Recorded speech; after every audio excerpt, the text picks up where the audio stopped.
Quand on écrit ses mémoires, la question de l'opération jumelle pour De Gaulle, elle a beau être importante, mais c'est un élément parmi d'autres et d'autres et d'autres et d'autres et d'autres.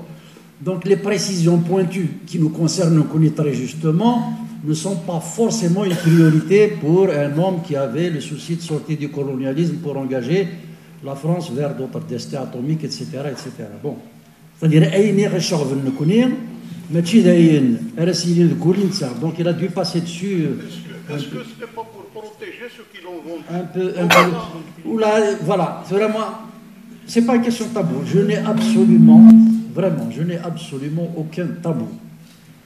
Ni par rapport aux régions, ni par rapport aux époques, ni par rapport aux individus. Il est de notre devoir et notre droit de dire tout, mais lorsqu'on soulève une hypothèse, c'est une analyse, il ne faut pas la confondre avec un fait.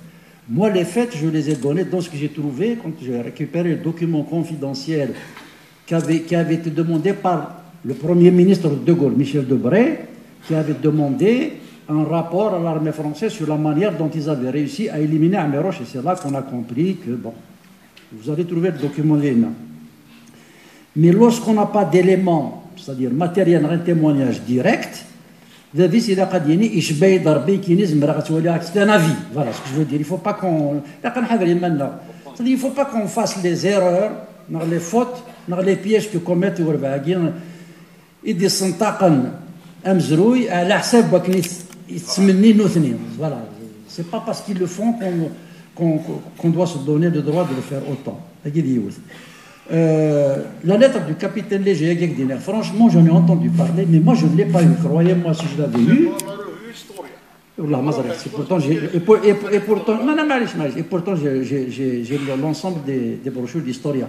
Mais l'intérêt de plusieurs éditions, ça c'est fait justement pour préciser, pour compléter, etc. C'est le propre de plusieurs éditions.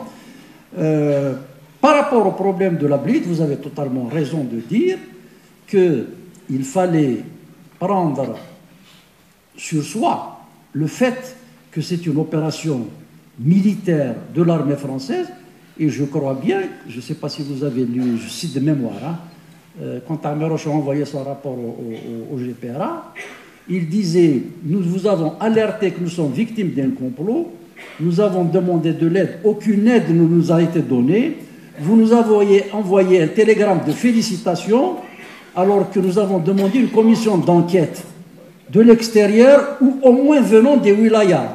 Donc c'est lui-même qui avait demandé. Et je pense qu'il y a encore quelques maquisards qui sont de l'époque